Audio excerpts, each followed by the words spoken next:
this one.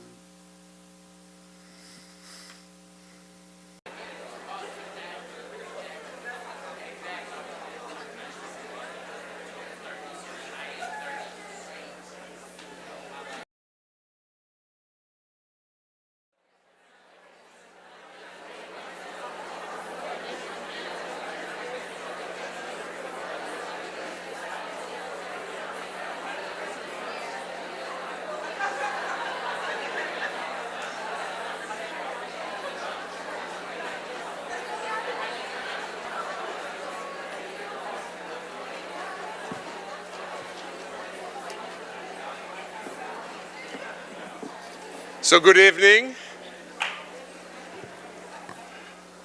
It is my honor to welcome all of you tonight for a very, very special evening. I'm Julián Zugazagoitia, the director of and CEO of the Nelson-Atkins, and it is my pleasure to welcome all of you on behalf of our board chair, Shirley Bush-Hellsberg, all of the trustees, the volunteers, and the staff of the Nelson-Atkins to our celebration of creativity. Tonight we have three very different experiences and reasons to celebrate. There is the opening of our feature exhibition on Ferran Adrià, Notes on Creativity, which explores the notion of innovation and creation through the culinary arts, and how he, as a chef, has used drawings and design as a way of communicating and documenting and eventually also creating incredible dishes. He was renowned for the El Bulli restaurant that for many years got the award of the best restaurant in the world. And as a man that what he wanted to do was always create a dish that had never existed before, at one point 2-3 years ago, he decided to close the restaurant and create a foundation to think about food because he felt he could not innovate or create one more dish. So the level of self-excellence on the one side and drive is amazing. And I hope you all join us for the lecture that he's going to be giving in this same auditorium. And you will see, as I define it when I met him, is I thought I was walking into Diderot and Rousseau when they were inventing the encyclopedia. His mind, it's about everything at the same time. So there is an interesting talk there too. So something to work and look for. The other exhibition that was created by our curator of the Nelson is called Jump In. It's a very engaging architecture exhibit, and it is our first exhibition on that matter. And the reason that Catherine Footer created and was responsible for that exhibition has been responsible also for the exhibition of, many of you will remember, the World's Fair Design Exhibition. And the importance of that exhibition on the one side, the opening to design architecture. I don't know if some of you remember the pavilion that was on the south part of our park. That some pavilion excited our thinking about architecture, about engaging even more with the architectural field, and that has been so rewarding. And not only have we seen her as a curator flourish enormously and engage in many, many activities from historic to contemporary art. Some of you might have seen some of the curator. The last show that we had in the special exhibition space was also curated by her. So in that, and is Catherine here or she's still in the cocktail place?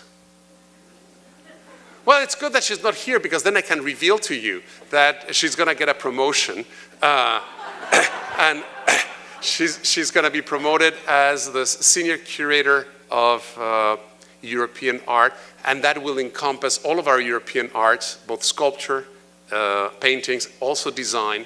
Architecture will still be under her responsibility, and all of the Western tradition.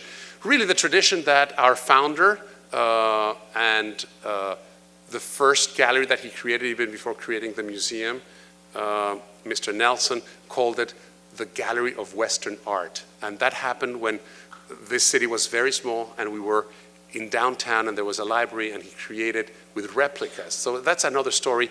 But Catherine Footer will now be responsible for all of that, and if you want to translate it in real estate, it's almost all the first floor of the Nelson-Atkins.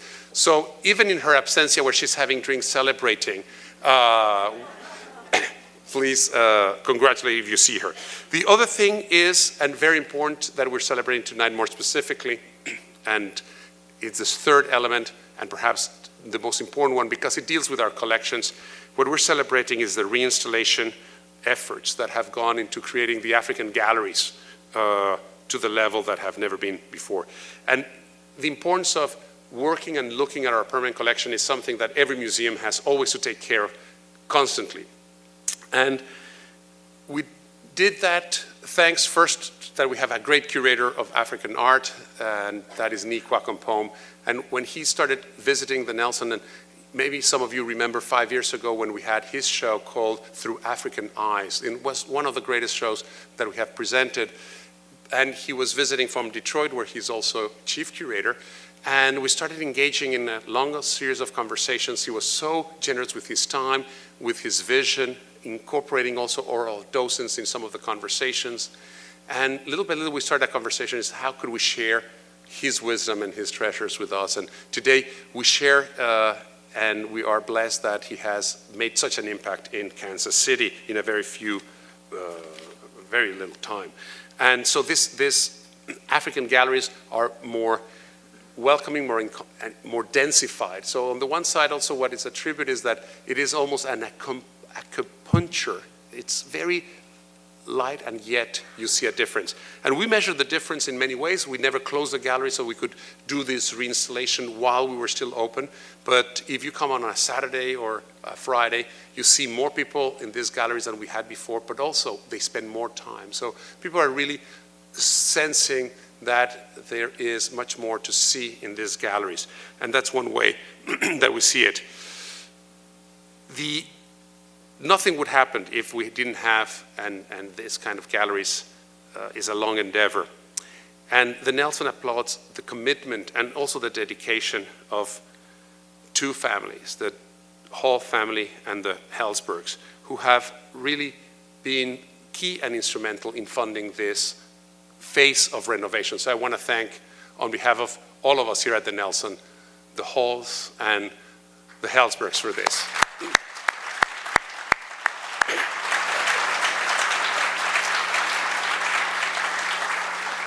We also have a great distinguished group of individuals who have loaned as well as donated key objects for this restoration, enabling us to tell a deeper story and a more coherent story. And that is also what we're always trying to look to give and fill in holes in our collections.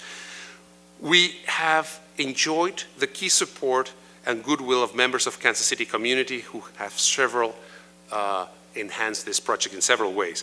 Inspired community partners like Christine People, a group of community members known as Family Time Advisors Group, help plan and run the Explore African Art Families events. We also work with another group of people, including our extraordinary mayor, Sly James, with his wife, with Reverend James Cleaver III, to create a video that interprets also the galleries and people's response to them. So you will see a lot of people interactions, and those videos capture personal experiences with our collections. The galleries, of course, we have the favorite masterpieces, but also showcase new objects, and I hope all of you can identify which ones are the new that we have. And those new objects really fill in very important gaps. And it's, as I said earlier, the lifeblood of every museum to enrich our collections for generations to come. And so many have made this museum not only a jewel in our community and our region, but one of the top museums in the nation. And this, I want to take this moment to thank those who, without this restoration and the excellence of the galleries and the collection of African art, would not be possible.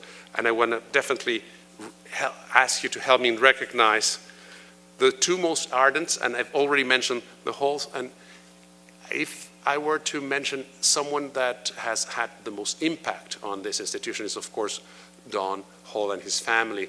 But more importantly, I think when we're talking about African collections, that is the most intimate and perhaps the most personal contributions, insofar that many of the works that are here are works that normally live in his home and how much he appreciates and what a personal relation has with each and every pieces. So it is amazing that we can have on loan and long-term loan some of those pieces here.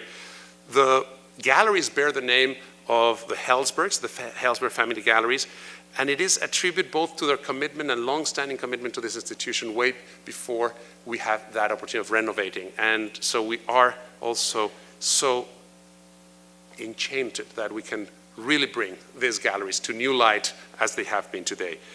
The project also attracted, thanks to the fact that we were bringing new light, many new donors, and donors that were on the brisk of making decisions. And we have included, I think in the last years, more than 600 objects into our permanent collection. So that is a testament also of having a dedicated curator that looks and people are more interested. So I want to signal out among the donors, Ed and Laura Tranning, who donated a large number of objects that really fill incredible gaps in our collection. Others will include Robert, Bina, and Dolores Bina that have not only helped us in African art, but also in Native American art, great friends of the institution, and also Dr. and Miss Fulton, who have contributed to making this installation amazing. As you can see, if my works and remarks are long, is because it is always a lot of people who make an institution like this thrive and be successful. And I want to conclude by congratulating also the staff, the dedication of our team to make an incredible installation, and one that is interpreted, and the experience through the education department to how to look at art is amazing. And I want to, well, all the staff is involved in everything we do. I want to particularly point out Rachel Kubaka, Steve Waterman, Ambers Mills, Susan Pedersen, Melissa Mayer, Chris Holley, Bob Todnay, Brandon Wilcox, Tim Graves, and James Schwartz, who have been really instrumental on making it come to life. But none of this would not be realized again, and please help me welcome to the stage to introduce our great speaker of tonight, the curator whose vision has helped us illuminate the path to a greater reinstallation. Please help me welcome Dr. Nikwa Kompom to the podium and congratulate him for this.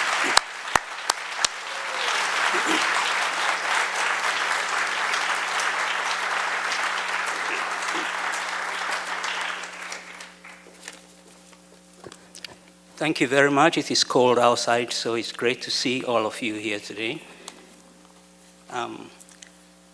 Hank Willis Thomas received his BFA in photography and Africana Studies from NYU in 1998 and went on to complete an MFA in photography and MA in visual and critical studies from California College of the Arts in San Francisco.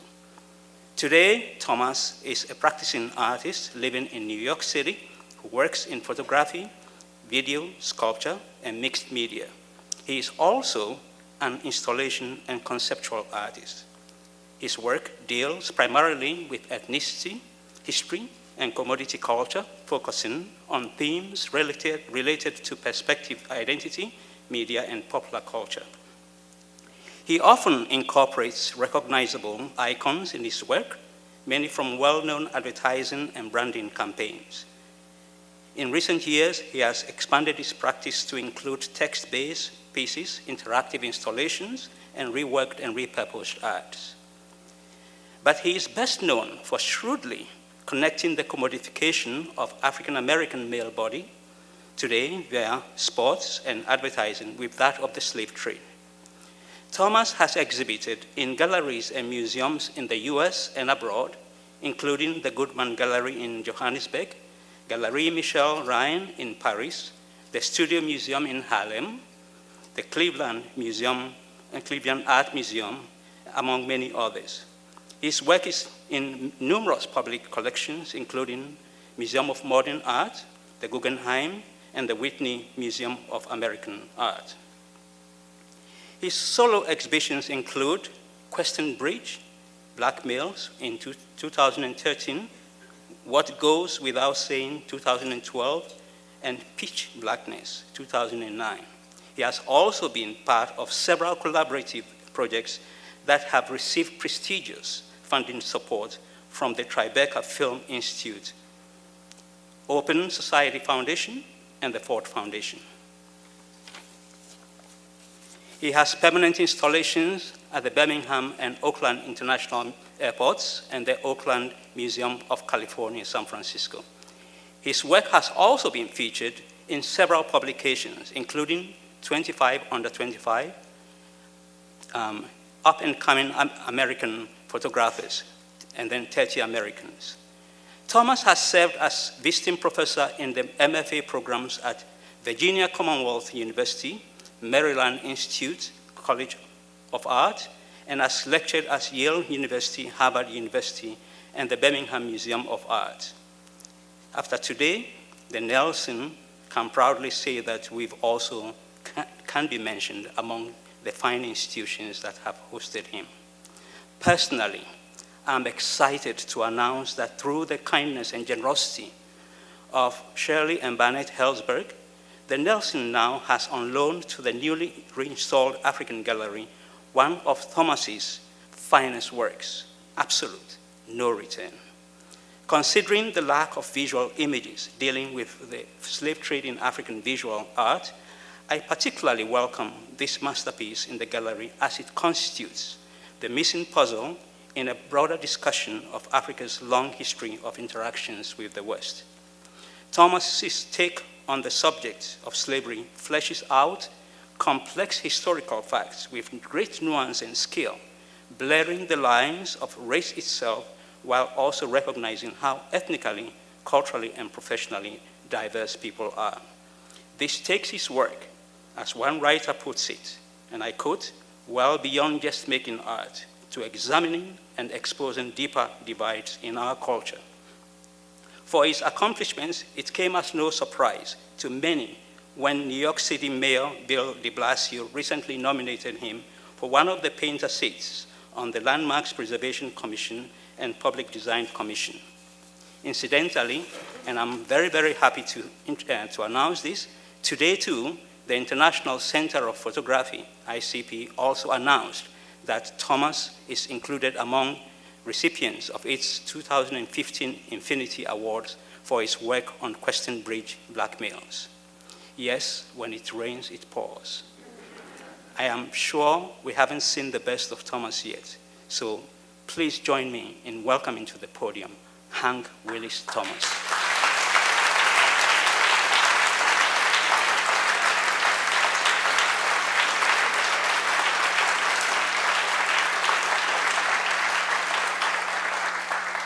Wow, I almost forgot he was talking about me. Seriously, I was like, who is that guy? Why does he do so much stuff? It's really, really great to be here, and I guess I don't need to introduce myself.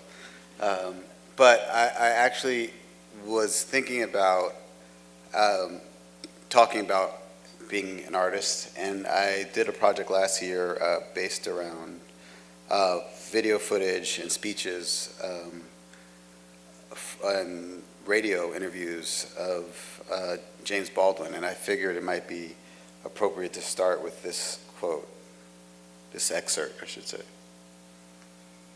It seems to me that the artist's struggle for his integrity must be considered as a metaphor for the struggle which is universal and daily of all human beings on the face of this terrifying globe to get to become human beings.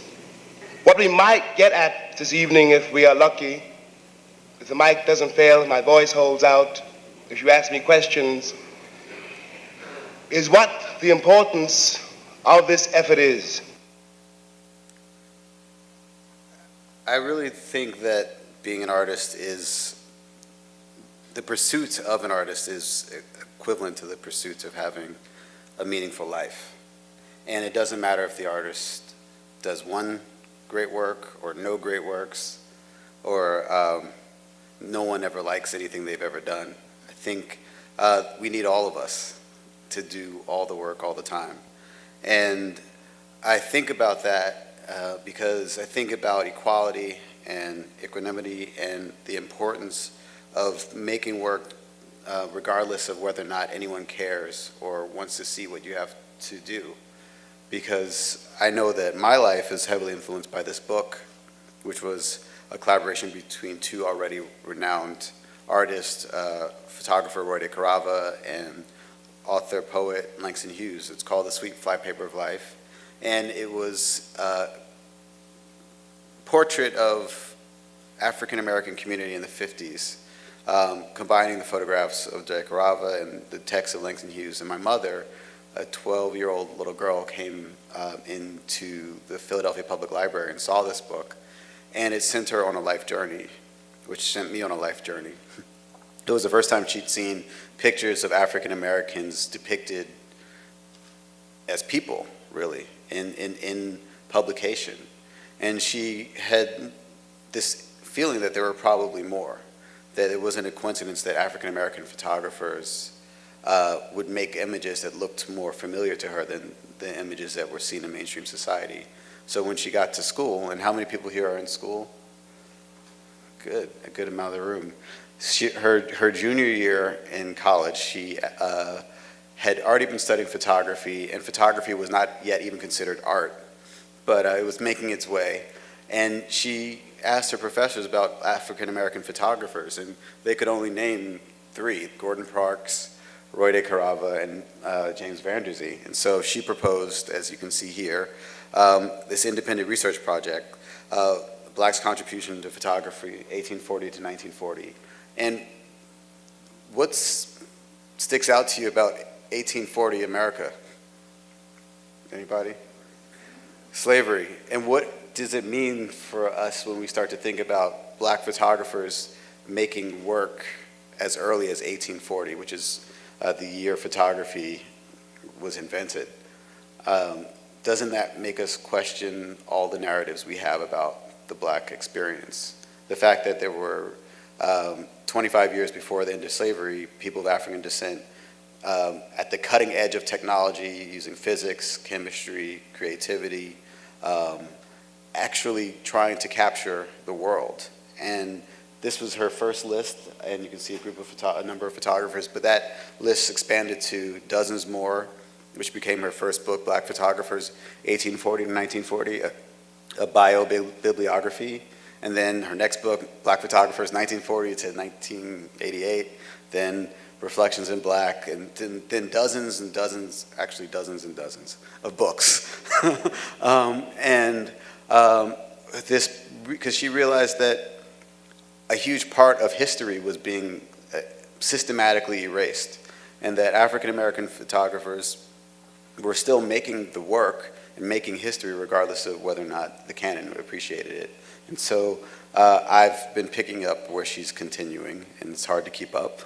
So I made this piece called Sometimes I See Myself in You, which really speaks to that reflection in our relationship, and also in like me going places and people saying everywhere I go, even today, a friend of your mother says hello, which you can imagine how easy it is to give a talk when you're like, okay, somebody who knows my mom is going to tell her what happened. But it hasn't stopped me from stealing. I tend to appropriate things, and I sometimes say if I could ever appropriate an artist statement, it would be this, which is a quote from Carl Hancock Rux in a book called Everything But the Burden. He says, there's something called Black in America, and there's something called white in America, and I know them when I see them, but I will forever be unable to explain the meaning of them, because they're not real, even though they have a very real place in my daily way of seeing, a fundamental relationship with my ever-evolving understanding of history, and a critical place in my relationship to humanity. And this quote, written by an African American who's actually speaking about Eminem, I guess, and really made more sense to me when I left the United States, and actually when I went to Africa, and started to realize the complexities of Blackness on the continent where there's so many people and so many cultures, and how limiting a term like Blackness and dumb it is in that context. But also looking at what Blackness can mean in American Apparel ads like this. And I wonder sometimes where the roots of these are, and the roots of this one might be connected to this. And everyone knows who this is. Who's Bert Williams? He was the what? he was a vaudeville black performer who performed in blackface. And it's funny that virtually no one in the room knows who he is, because he was at the time the most famous African-American performer and a very important benefactor, influencer of black artists in decades to come. But I find it so amazing the way that he performed and demonstrated blackness when he was off stage, and the way he was celebrated for his performance of blackness on stage, and wondering who he was performing for and why. But also thinking about how things change and what the status quo is at one point in time, and how these status quos flip and change, and sometimes we don't even really notice. So my work is really often looking at kind of what's right there and trying to think about what it would mean in the past. And so I think about logos sometimes as hieroglyphs, and how these potent images that we use and interact with every day could actually tell a different story when applied differently. And so I really, in this early work, which I call Branded, was trying to use advertising, which I realize is probably the most powerful language in the world, because it is so ubiquitous, and you don't necessarily have to speak a certain language to actually read the advertisement, because we've all become subconsciously media literate. And thinking about slavery, and how slaves were branded as a sign of ownership, and how so much of popular culture, especially in sports and entertainment and apparel, has been fueled off of the branding of black bodies, and how we all today live in an age of branded consciousness with our iPhones and our whatever else. I could name a dozen things, and I see a dozen things on you guys. And wondering kind of what that means, and how I could use that language to talk about different things, and thinking about how for some people the idea of ascending is chained to ascending through sports and entertainment, and how the society of the spectacle, its relationship of how black bodies are seen in triumph now, but those same bodies might have been treated differently in the past. Or on the college football field, where you see the descendants of slaves who work for free, often on the same fields that their ancestors worked for free on, and it all being connected to cotton and apparel. And it really was started here with this image. My interest in using advertising a way to talk about things came from this moment where my cousin was murdered, and I couldn't take a picture at his funeral that said everything for me. And the heaviest part for me at the funeral was preparing for the funeral, where we had to get the new suit and new socks and all of these weird things that I didn't realize were part of it. And then we were in the funeral home, and there was the $7,000 casket and the $5,000 casket and the $2,000 casket. And there's this unspoken thing that if you buy the $2,000 casket, you couldn't afford to love them enough. And so if you buy the more expensive one, you love them that much more. And it was this impossible decision for me to watch my family make, but also to think about how even in mourning, we're still being marketed to. And I've in many times shown this work in different places to different responses. And last time I was here, I should say, when I was part of an exhibition at the H&R Block space in 2009, and I came here, and this museum has grown exponentially since then, so congrats to you all for all of your hard work. Last time I showed this, my PowerPoint crashed. And so it's like, so I decided not to show the video that I was going to show, but it's really, I should say, it's really fascinating and amazing to see how much I could kind of graph onto that other things that I think about and deal with, and thinking about the construction of black people, because 500 years ago in Africa, there were no black people, there were people, and there were thousands of different languages, thousands of religions and worldviews and perspectives, and blackness really is a fabrication that came out of commercial need. In order to turn people into property, you had to create a subhuman brand. And so they kidnapped people, packaged them into ships, and sent them halfway across the world and told them they're all the same. And when we look 500 years later and we see so many people still struggling and wrestling with what that really means, to me that's absolute power. And thinking about kind of where that began, I photographed the Door of No Return in Goree Island, which is part of the African galleries here, which I was so excited to see because I was speaking just earlier this week about the importance of intersectionality in museum displays, that work that was made a long time ago is still relevant and is in conversation with work that's being made today. And so I was really honored to see on social media first where my work was placed and surprised, and it's really exciting. But thinking about how this commodity culture of today can speak about commodity culture of the past, and windows to the past and windows to where we are now. I've dealt with that a number of ways. As an African American, people often ask me where I come from, and saying I'm from New York is sometimes not enough. And saying my family's from Philadelphia or Virginia and even South Carolina is not enough. So I created this piece called The Place to Call Home, Africa, America, because as I've traveled all over the US and traveled to several places in Africa, I realized that my locale is probably in no place or an imaginary place. And so I wanted to actually make it for those who ask. And I deal with this idea of hybridity in my work in a variety of ways. This is a collaboration with an artist named Sanford Biggers, who's a wonderful artist who has some work up over at the Kemper Museum right now. And his work is often about hybridity. He lived in Japan for several years. He's went to historically black college, and but also has gone to majority, minority, whatever. I hate talking about these things in these weird ways. But he's a person, and I believe that in all of us, there are many identities that aren't seen on the surface, and the blurriness is what I try to deal with in the work. So I make these works that when you look at them dead on, they're blurry, and then from the side, they're clear. And I like this idea of making work that, depending on where you're standing, it affects what you see. And sometimes in the work, you actually have to move to see it. And this really speaks to what happens every time we look at anything. It's all your fault. It's all my fault. This fact that nothing is static, that things change, and reminds me of how I could use historical images to speak to the present moment. Because when I made this image, when I first encountered this image, I was shocked. It's an image by Ernest Withers taken in 1968 during the Memphis Sanitation Workers March, the march where Martin Luther King was assassinated in support of.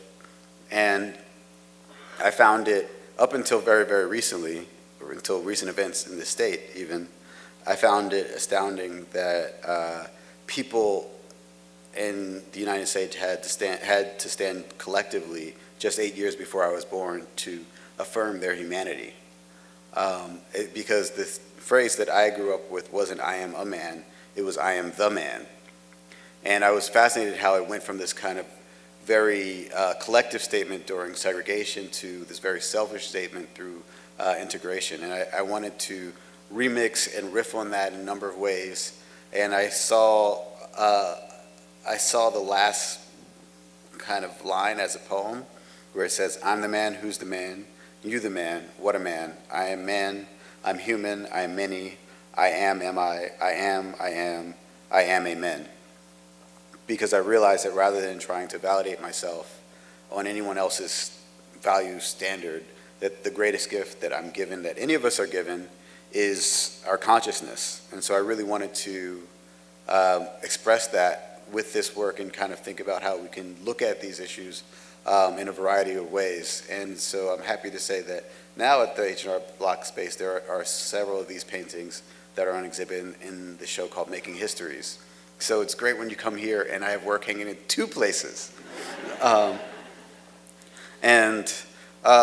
But thinking about, as I continue to grow and think about photography and history and place, I started to make these photographs that use historical photographs and embed them in mirrors to kind of encourage the viewer to think about the surrealness of certain moments where these children were being arrested as looters during the Watts riots after Martin Luther King was assassinated. or this picture that's become very famous of Amelia Boynton at the Selma March, wondering to what degree I could find a greater connection to these historical moments and these images that seem somehow so distant. So I started to actually take moments or slices of photographs and tried to render them in three-dimensional space. So I'll take a photograph. This is a photograph of someone who was being arrested in South Africa during apartheid in 1990, and they're sticking their arm through the breathing hole of the police vehicle. And I thought that was such a, to make the symbol of solidarity. And I thought that was such a potent and powerful statement because we know that the apartheid police weren't the nicest people. And for someone who's already facing that level of violence and antagonism to put their arm through, how many of us would ever put our arm through something we don't know what's going to happen on the other side? And we don't know who's going to see it. This is that gesture of, it really is a performance. It really is making art. And that the power of that really struck me. So I wanted to make this hyper-real piece that speaks to just that little slice of it. So Roland Barthes talks about the punctum, which is a fancy way of saying that thing in the picture that you like, that which sticks with you. And so I wanted to start to crop. Every photograph is a split second of a time, and like, can everyone just do this with me? All right, and then like close your eyes, and then open them for 1 second and close. Like, that's a photograph. And if you can learn anything in that much time, which a photograph is like a 15th of a second, you can't see anything, nothing happens. And we take them as documents, as true, as reality, and we embed all this meaning in them, but it's really a narrow slice of what happens. So I wanted to start to make work that speaks to that, but also to give us a chance to walk into a photograph. So it's cropped, but it's also three-dimensional. And so we have this almost phenomenological experience related to it. And these are primarily of protests this is of people who were burning their passbooks during apartheid when the government enforced them to carry passports. And if you were caught without your passbook, you could go to jail for 5 years. And I thought people collectively kind of going into this infinity, I thought was amazing as a powerful gesture. And there's also a photograph by Ernest Cole. I had a show in South Africa, and I was really interested in 20th century photographs there. And I don't have the photograph on my computer for some reason, but it's a photograph of miners being strip searched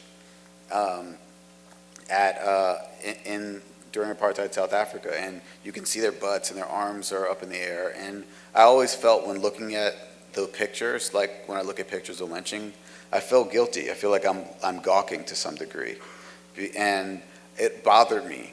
And I wondered if there was another way to represent that image and make it potent. So I cropped the image at the shoulders, and all of a sudden the picture could speak to other things. And I titled it "Raise Up," because rather than it being about them being kind of humiliated and undervalued, that perhaps it could be seen as a baptism, as something else, as a protest.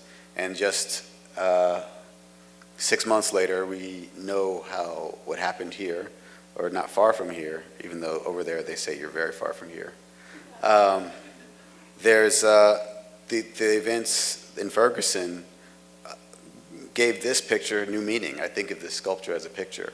And I was kind of fascinated about the symmetry that happens, because I'm talking about how these things can have a new meaning, and then a new meaning is birthed in history and the present moment. And I've become really fascinated with how these intersections happen.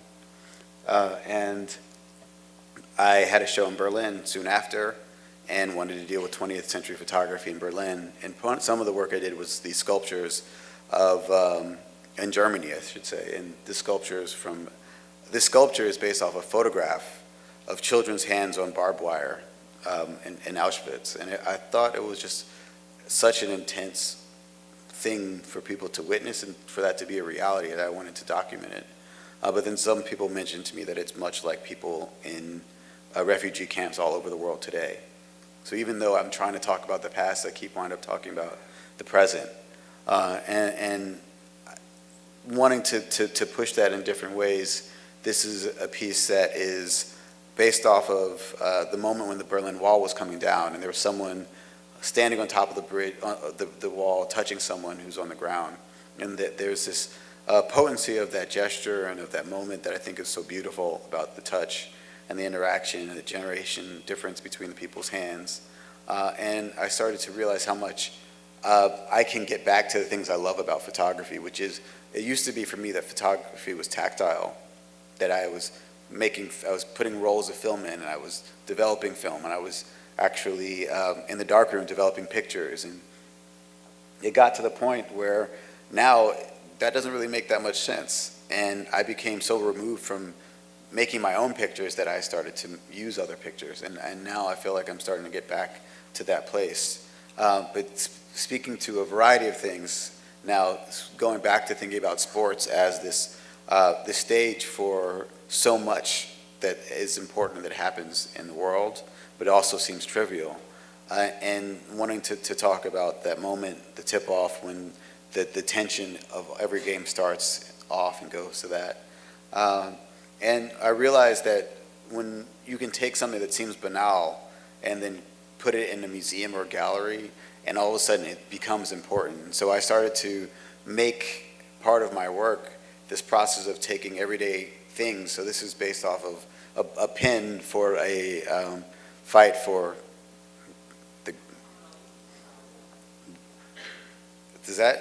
the thing I love most about Muhammad Ali is he speaks to that I am a man, that one's will can actually overpower pretty much anything. The fact that a person from he was born poor in a segregated state of Kentucky, and decided by the age of 20 or 22 that people would define him as the greatest. That he didn't say, I'm the greatest boxer. He said, I'm the greatest of all time. And there's such an absurdity to that statement, but he made us believe it, even as we've watched him deteriorate over the past 30 years. He's still the greatest. And I thought that was such an absurd gesture that I wanted to kind of make an absurd kind of reference to it by making this huge 3-foot pin. And I started to think about how these pins that seem so kitsch, that people used to wear a lot and now we rarely wear, but that when you wore them, you wore it close to your heart because it really spoke to things that you really stood by and believed. And I thought that was powerful. And so I wanted to make these larger than life renderings of them that go into these public spaces. And in the back, you see that it actually is a button. And my friend almost lost his hand trying to put one on the wall the other day. And when I went to South Africa, using pins from the ANC, or looking at in Chile, protesting Pinochet, I found these pins in South Africa protesting what was happening in Chile. And that really spoke to the global conversation in the fight against injustice, and how that's not as small as we think it is. And even in Africa, people cared then about what was happening in South America, and what was happening here, and what was happening in Europe. I think about these things because it changes my understanding of history. History is so often seen as this one-dimensional narrative, and it's really an infinite conversation. And I wanted to, with these works that are based off of quilt patterns that are, the legend has it, what many people on the Underground Railroad used to send messages to escaping slaves. And I started making quilts out of college football and basketball jerseys, and wanting to think about kind of what that code could mean. And as I started thinking more and more about these codes and bringing it back to photography, I wanted to comment on that. So this is it's funny because in Missouri, so much of this stuff that has happened came from Missouri. That Missouri was kind of like the horse that broke the camel's back. So it's interesting as I think about things, makes me think more about the context of where I'm speaking and what happened. Because anybody know what was happening on this land 200 years ago? What was happening? Do you know? If time is like, you can like, time is relative. Like, does anybody know what was happening here? This was Little Dixie. What's that mean?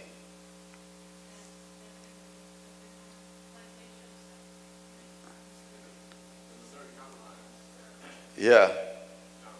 Yeah. That was 1821, right? The Missouri Compromise. So we're coming up, when was it?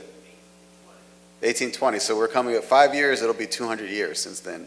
I'm sure you'll be talking about that a lot here. But 100 years ago, this is a picture from Alabama, actually, Tuskegee.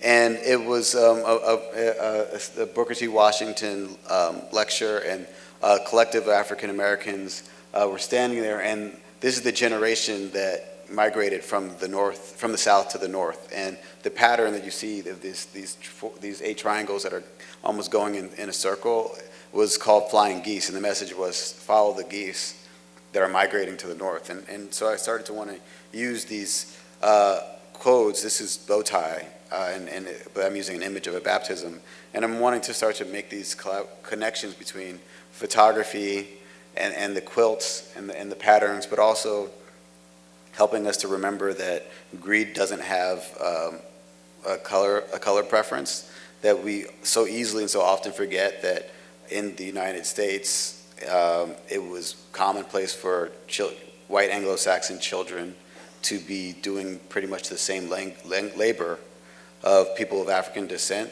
And I'm so curious why it's not really anything I ever really think about. I always think about in my narrative that white people always had it good, and then we created this horrible term, poor white trash. You know why I hate that term? Because there's no such thing as black trash. You know, so when you say poor white trash, it's like, whoa, they're worse than you.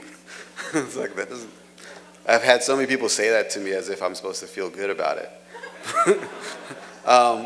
But there's something that really sticks with me about this image, because this person's children and their grandchildren for sure are still alive, and this element of American history is thrown away, and I think we could learn a lot by looking at it. And so with some of the public work I've done, this is an installation at the Birmingham International Airport where I was commissioned to make a piece with some friends about Alabama, and I called it The Long March, because I realized how much history and the past and the present are always in conversation in ways that we don't really notice or expect.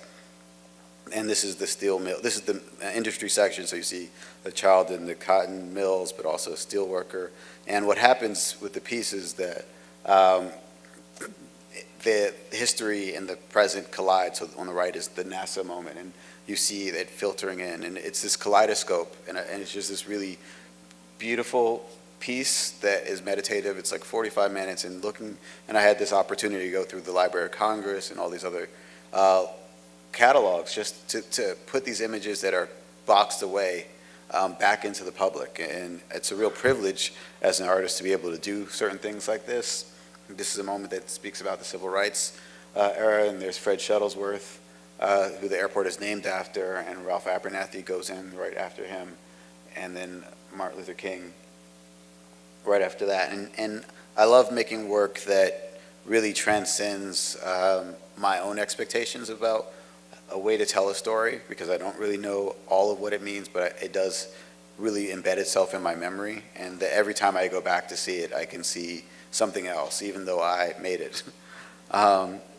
And I really, with a lot of work, I've started thinking about, so I started this project, Question Bridge Black Males, with a few friends, and it's what we call a video-mediated megalogue between African-American men, and we wanted to show that there's as much diversity within any demographic as there is outside of it.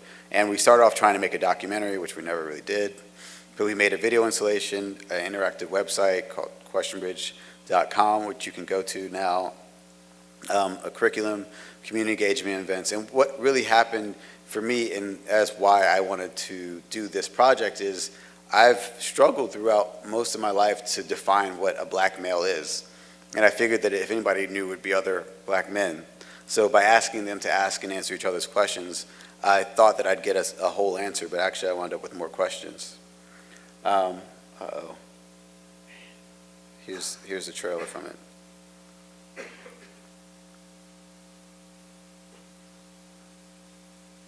Can we turn this light down? Thank you. Black man. Do you want to get out of the situation that you're in? What is the reluctance for taking responsibility for improving our communities? Are your children better or worse off as a result of your involvement? Why wouldn't you be happy with your son being gay? Why are you so violent? Why do you have that take mentality? Why are you afraid of being intelligent? Why? Why? Why? Why? Why? Why? What I want to know is, Why?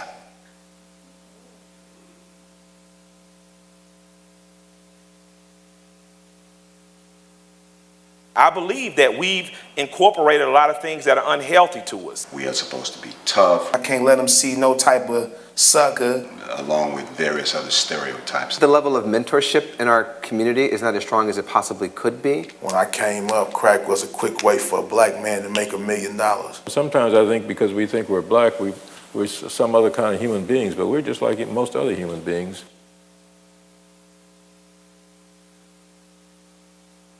Why didn't y'all leave us the blueprint? We did leave you a blueprint. We just didn't tell you where it was. That's something that we dropped the ball on. What do you fear? That something will harm my children. I fear success. Am I the only one who has problem eating chicken, watermelon, and bananas in front of white people? Hold on, bro. Y'all niggas crazy. That word, we have to stop using it. I think black people can say nigga anytime they want. How dare you? What right do you have to use this word? A lot of nigga questions for the rapper. What is common to all of us that we can say makes us who we are?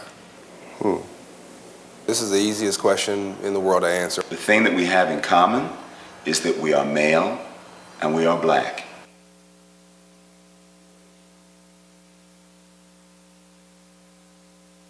All right, my question is, I try to live good, but I'm surrounded by bad. And I want to know what it is I could do to do better and live peaceful, surrounded by all evil. How can I do that? So those questions are just a few of many that we collected, and it was just a life-altering experience to hear the answers. And literally, we would go to someone and ask them to share a question like this. My question to the black man in America or anywhere else is, what is common to all of us that we can say makes us who we are? And then we just show it to somebody on a laptop, and they respond probably more. Our commonality is in our history, but I think our beauty as black people is also in our diversity. But in speaking to that diversity, that's what I think is fundamental to all of my interests, in that this is work by one of my collaborators, by Ross Smith, and he was really fascinated with how, depending on what he was wearing, people so easily read so much into who he was. But the ultimate struggle for so many of us, but especially for African American men, we can be deduced to something that is seen as to some people as threatening, which makes our lives endangered. And so the goal of the project is to show that we are so many things all at once, and that we cannot be deduced. And so this is actually an image from the Missouri History Museum, where we had the 5-channel installation. It's a 3-hour 5-channel installation, which was an amazing experience because we hadn't known of any to actually be in a museum. And the museum wasn't really prepared, as you can see, for the response. And it's been so far to like 35 different institutions in like 25 different states. And we realize that it's not really about black men, it's about people and what happens when people are put into groups, how they relate to notions of the group itself, how they relate to others in the group, and how they find agency within the confines of these social constructs. So if you go to questionbridge.com, you can see a lot more of the content. And the last project I wanted to talk to you about is called, unless there's more time, I don't know what this is called. Is it called Hope? It's called The Truth Booth, In Search of the Truth.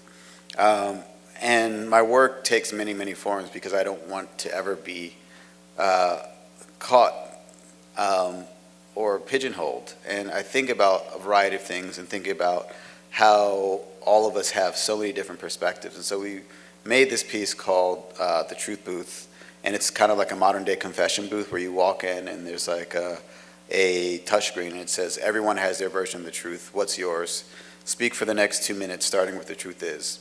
And I love with projects like the Question Bridge and like the Truth Booth, giving the visitor, the audience, the opportunity to actually participate and to make the art. This is us in Ireland, my collaborators, and then they took it to Afghanistan in 2013, which was amazing and heavy, intense. And then just this past winter, we took it to Art Basel, Miami Beach. But I think our crowning moment was making it on the cover of the Washington Post at the presidential debate in 2012. Subliminal messaging and the graphic design. But it was part of my exhibition at the Cleveland Art Museum. And here are some excerpts from early on. Please pardon the sound, but I really love these clips. The truth is not to be discovered. Oh, typical me. Was that too loud? Okay. The truth is not to be discovered because it was there before we were born. It hid itself when we were born, and it only comes out again once we are dead. I'm nearly dead, so the truth will shortly emerge. I believe that the truth is the struggle to find what it really is. The truth is really small. It's very hard to see. But if you look really, really close, you will find the truth. And it's all around. It is true that I have got a girlfriend that is named Rian. And it is true that my favorite animal is a dolphin, okay? And that's all I wanted to say. The truth is, Molly, bitch. The truth is that I want to be an actor, a dancer, a singer, but I'm not sure how to get into the business. I've joined Trading Places and, well, I've joined the agency of there, but I'm not sure if I'm going to get into I am in the agency, but I'm not sure if I'm going to get anything out of it.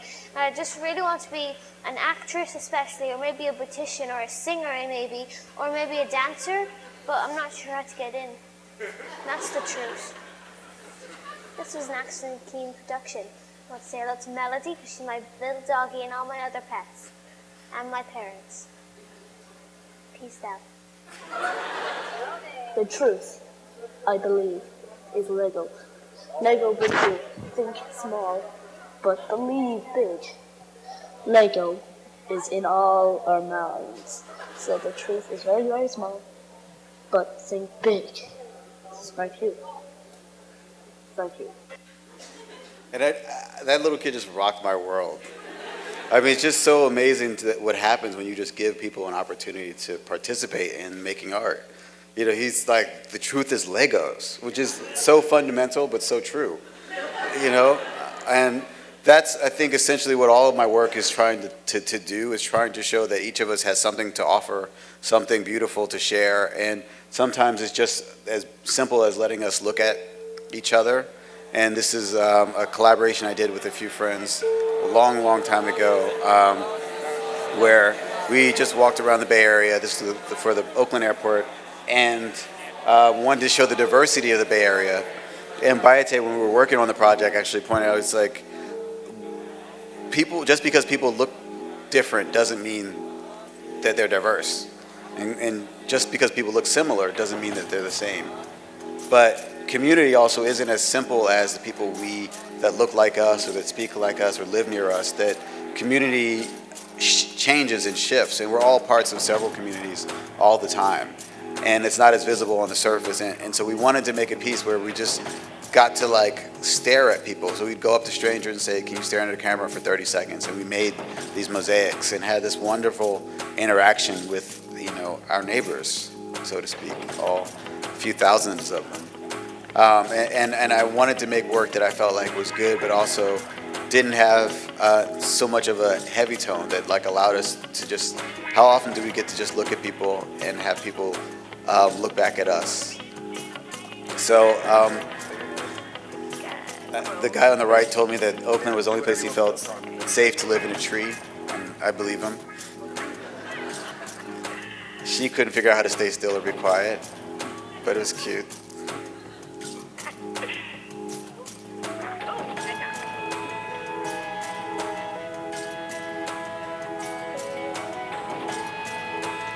So does anybody have any questions?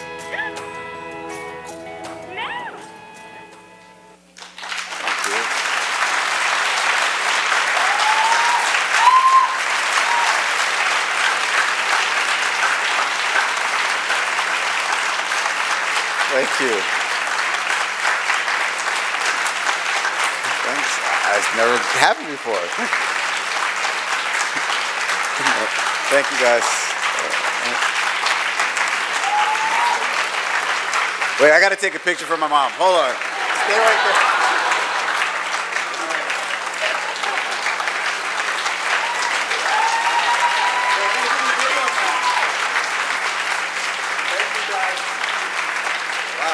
That's pretty nice. So does anybody have, I asked him to make love to the camera. That's it. Yeah, wow. Enough said then? Okay, what's your question?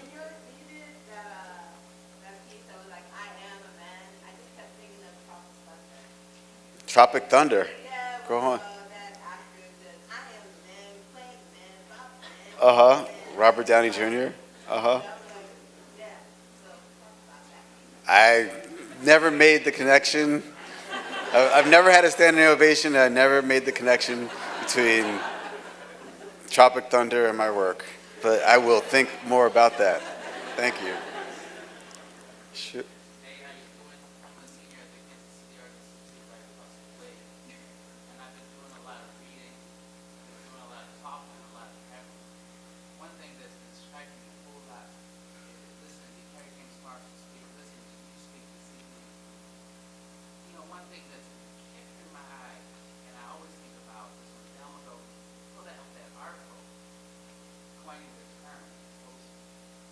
Mm-hmm.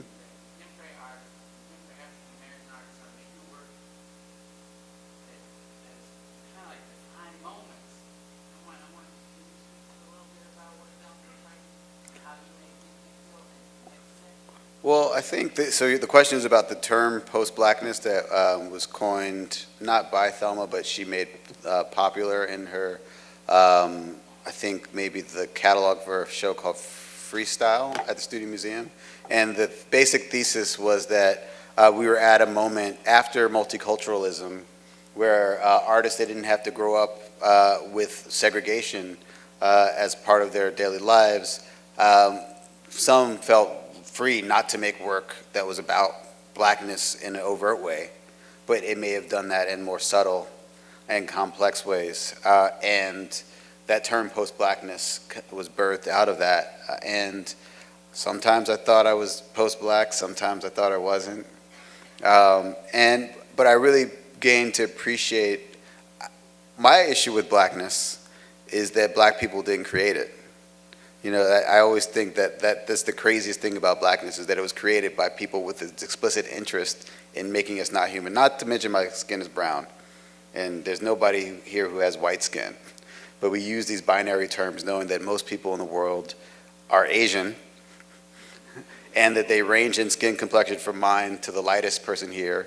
And even in Latin America, we see those things, and those terms just don't ever make sense. And so I think with post-blackness, it makes sense to me in an art context, kind of, but it doesn't make sense to me in an actual real context, because blackness doesn't make sense to me. Thanks.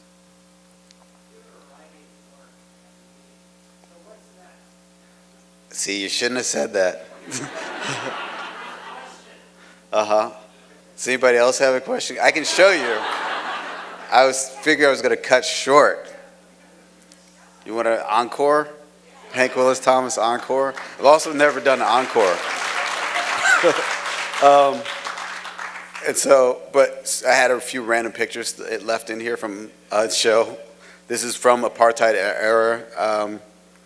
This is a photo romances magazines that they had in apartheid South Africa. And I just love this one because we never thought about romance in the black experience under apartheid. And so I printed in this carborundum, which is a screen print that makes it glisten, but also printed this picture that was also made in the same way, but it's a different kind of notion, but under apartheid. And I thought that they were just two really kind of interesting things to kind of put as a diptych next to each other. So it's like this white woman saying terrific as this black couple is kissing under apartheid. I don't know. That's history. You can always remake it. So the project I'm next working on, and you guys will be the first to be able to give me real feedback, it's based on an old project, and I'm going to talk about it real fast. So you ready? It's called, I saw this ad. This is a real ad, and if you have to leave, go ahead and leave. This is a real ad. Do you guys know what it's an ad for? How can you tell it's a Reebok ad? But what's for sale in this Reebok ad? Shoes? Where are the shoes at? What I found so fascinating in this ad from 2005, that there's a Reebok ad where there's no product actually in the ad. So now you don't even have to have a product in it. You have a person who's a musician and a business person who is saying he is who, and we have 3 letters, RBK, and a symbol. And that automatically means shoes to us. And that speaks to how conditioned and trained we are. But this is so, do you guys know who this is? And he says, and the campaign was, I am who I am. And he is apparently a criminal. And then I thought that was problematic, so I went online and saw what else was up, and there was Andy Ruddock. He says he is who he is, and he's a champion. And then they had Lucy Liu, who's just like this innocent little girl. And then they had Yao Ming, who's a monkey on a basketball. And then they had Allen Iverson, who's the devil. And they had Jay-Z, who says, I got my MBA at Marcy Projects. And so he's talking about himself as a drug dealer. And I thought it's fascinating because African-American men are like 5% of the country's population, but represented 3 times in this first iteration of this campaign. And the one black guy is a criminal, the one white guy is a champion, but he does feel bad about it. And then the Asian American woman is this kind of docile, mindless little thing. And then the Chinese giant is something we clearly don't know what to do with. And then the other black guy is the devil, and the other one is a drug dealer. And I started thinking about, I think of advertising as a form of social conditioning. Like, what ways do we see ourselves, or options do we see? How does that affect the way people see me, and how does it affect the way that I see the world when these are the reflections that are put out there? And so I started to make work where I take ads and I remove the advertising information. And the last thing that you'd think this was an ad for was Japanese cars. And I realized the potency of ads to actually make random connections between things that just aren't there. And that when you market to a demographic, you actually are literally being prejudiced, because you have to say, these kind of people care about this kind of stuff. So this is an ad. What do you guys think this is an ad for? Pants. And it said, Slack Power, the anti-establishment post-grad slacks by his. And so I started this project back then called Unbranded Reflections in Black by Corporate America from 1968 to 2008. And what do you think this is an ad for? It's obviously an ad for margarine. Thank you very much. Blue Bonnet. But we automatically see the heavyweight boxing champion, Joe Frazier, as a mammy, Aunt Jemima. And so I started to realize there's all these subliminal messages hidden in these images. This is one I found in Ebony magazine in 2005. What do you guys think this is an ad for? It's obviously an ad for kitty litter, because how do you sell kitty litter to black people? Well, black people like watermelon, and what would make watermelon more civilized if all the seeds were in one place? You could just scoop them away, just like our kitty litter. So there's all of this amazing kind of mental jujitsu that we're asked to make, but there's also progress that we see that 1977, there's an ad where you have a black man and white man sitting at the lunch table, which literally could not have existed 10 years before. And now you have the white man looking longingly at the black man's dark meat, which is a reference to some other things. So there's, but then the subtlety that happens in ads like this, which are for the refreshing feel of a cigarette, where you sit in front of the fan and have the smoke blow back into your face. And even as progress happens in like this 1979 ad, where you see race isn't a factor, these people just happen to be black, but you see gender roles fall into play. So the men play as the women watch, and all of a sudden you see this woman on the left feeding this guy this burger, but if you look at his right hand, there's already burger there, so you can imagine the photographer being like, oh, you need something to do, feed him. And so I really started to think about how these ads, what we buy into when we buy these products. This is an ad for a Chevy and the heartbeat of America, and it talks about, once upon a time in America, there were people who were proud and strong, and they say, like, so you have the African griot chief, and you have the soldier, and the civil rights activist, and the jazz musician, and the college graduate, and I was looking at it, and I was like, wow, this is really nice, and I was like, wait a minute, somebody's missing. It's like, you couldn't sell the heartbeat of America with a picture of like a beat up bloody slave in the middle of it, right? So even in their celebration of Black history, they kind of forget like the major aspect of Black history. And so I called that Once Upon a Time in America There Were No Slaves, which is how corporate America would have it. So I made this whole huge installation, which was at the Rubel Family Collection, and all 82 images. So the next project I'm making is really thinking about that happened to be bookended by, I started in 1968, the symbolic end of the Civil Rights Movement, to 2008, when we happened to elect the first multi-ethnic president, or the first clearly African-descended president. And I realized that we might be on the verge of another major cultural shift if we do elect a female president in this next round. And so I started this new project called Unbranded: A Century of White Women. And I wanted from 2015 to 1915 to 2015, and I forgot till I started thinking about it that 100 years ago in America, women didn't have the right to vote. Black men technically had the right to vote, but obviously everything was done to make sure that didn't happen, kind of like now. But I thought about kind of whiteness and how a lot of people who are considered white today weren't white back then. Like Russians weren't considered white, and Italians weren't considered white, and Irish weren't considered white, and Jewish people weren't considered white, and Spanish people weren't considered white. And I started to really think about Albanians and think about whiteness as this blob, that people come and move into as a way to have access to power. But also thinking about how women, even white women, have kind of been controlled and policed over this period. And I wanted to look at kind of this construction of female identity, of ideal female identity, and kind of its relationship to other things. And so the project, which I could talk about each of these images for a while goes over the course of the past century, and we see some really fascinating kind of intersections between the paranoia of the time and things like back here, the woman wasn't supposed to be doing anything. She was just supposed to stand there. And then the U.S. goes to war, and she's doing this job that she should have been ashamed of before, and the men are celebrating. And there's all of these other fascinating things like this ad, which is for a very, very popular Missouri product. Anybody want to guess what this is an ad for? What's the most popular thing that came out of Missouri? Budweiser. It said, hospitality is quickly recognized. And somehow in this Budweiser ad that harkens back to the good old days where hospitality was having someone serve you in this way.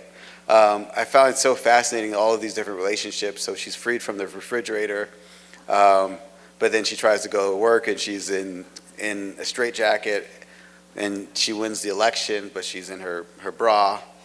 This is an interesting way to sell lipstick, or no seams on your dress.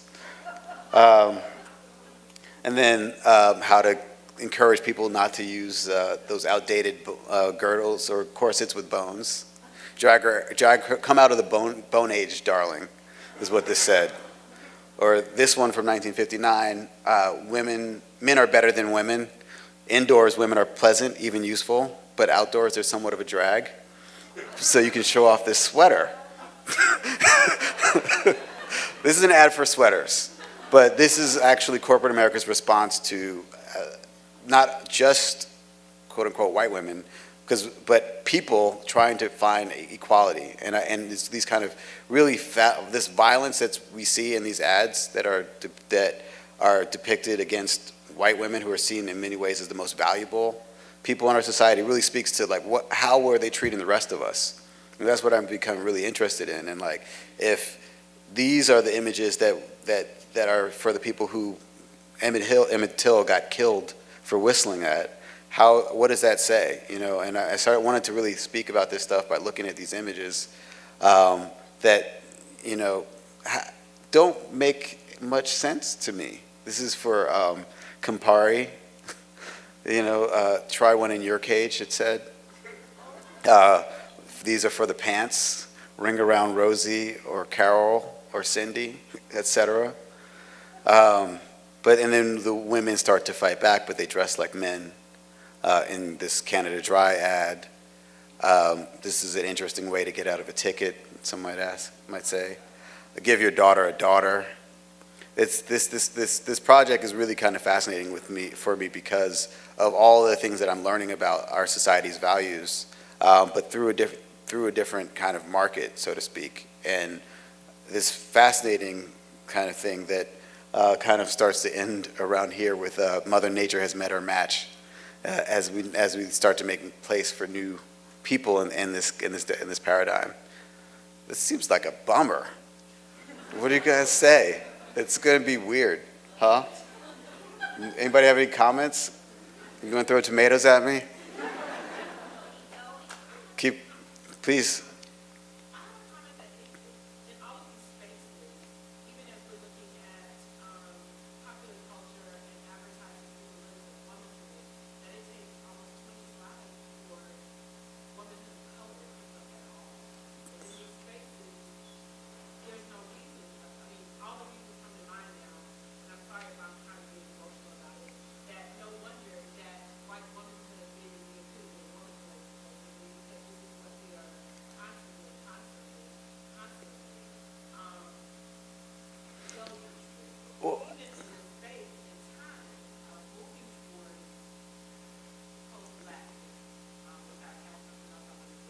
Uh-huh.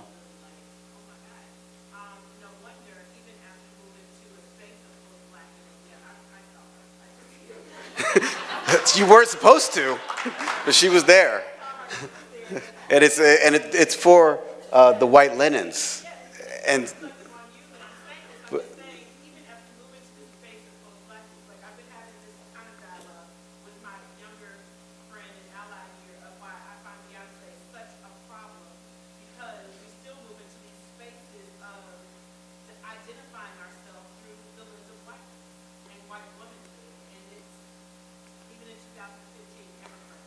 well, I mean, but beauty is, my mother would say that beauty is a contentious space, and that we forget that it was necessary for many people in our society. It was an oxymoron to say that you were black and beautiful. And I don't know why I have so many slides, but I just have one of these things, the last thing I swear in here. But I did this project called Black is Beautiful that's up at the Studio Museum, and it's basically every Jet magazine Beauty of the Week from 1953 to 2014. But what's interesting about Black beauty, and these magazines which had the agenda to show Black beauty, that most of the people were light-skinned with long hair from the beginning, and they're over the course of the 6 decades that many of the people here were born each of these weeks. So this is a timeline of female objectification.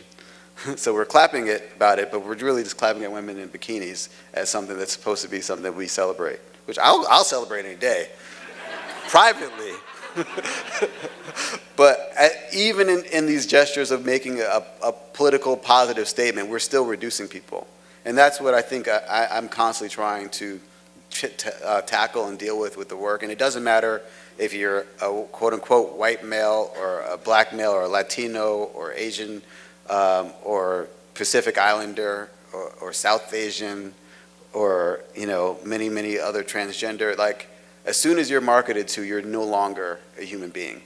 And exactly where the beauty of art spaces is that, he gave me the time symbol, is that we go into these spaces where you can do things when you walk into the contemporary galleries, and there's a lot of stuff that doesn't make sense to us immediately, and it challenges us to think about how we live in a world and look at things that never will make sense to us, but we have to wrestle with every day. And so, no more standing ovations. Please, please, please. Thank you very much.